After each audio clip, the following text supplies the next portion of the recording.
হঠাৎ করেই ঢাকা সহ ৫টা সিটি কর্পোরেশনে মেয়র প্রার্থী দিল এনসিপি। আসিফ মোহাম্মদ সজীব ভুঁইয়া আছেন দক্ষিণে, উত্তরে আছে সিনিয়র যুগ্ম আহ্বায়ক আরিফুল ইসলাম আদিব। দর্শক, সিটি কর্পোরেশন নির্বাচনটা কবে? নির্বাচনের তফসিল ঘোষণা করলে তারপরে সবাই প্রার্থী ঘোষণা করে।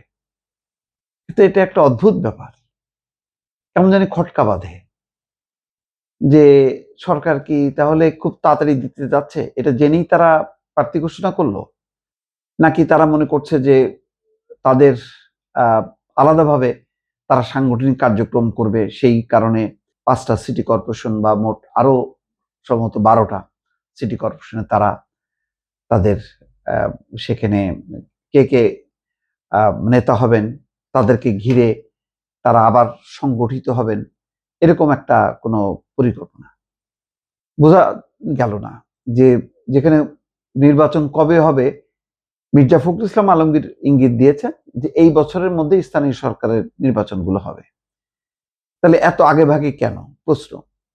এখন যাদের নাম ঘোষণা করেছে তারা কেউ এমপি নন, তাদেরকে কি ব্যস্ত রাখা সাংগঠনিক কাজে তেমন, নাকি এমন ব্যাপার হবে যে এখানে কেউ কেউ আছেন যারা আটক হতে পারেন, যাদের বিরুদ্ধে দুর্নীতির অভিযোগ আছে, সেই কারণে কি আগে ভাগে নাম ঘোষণা করা হলো যে এখন যদি সরকার অ্যাকশন নেয় তাহলে বলা হবে ওই যে তার জনপ্রিয়তার ভয়ে সরকার এনসিপির মেয়র প্রার্থীকে গ্রেপ্তার করলো, এর মধ্য দিয়েই বোঝা যাচ্ছে সরকারের মানে অসাধু পরিকল্পনা বা অসৎ উদ্দেশ্য আছে।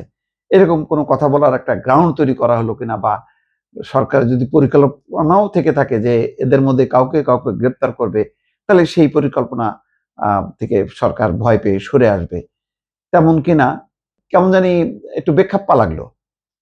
মানে আগে এক সময় জামাত অনেক আগেই তাদের প্রার্থী ঘোষণা করেছিল, প্রায় 6 মাস আগে, সম্ভবত 6 মাস বা 1 বছর আগে।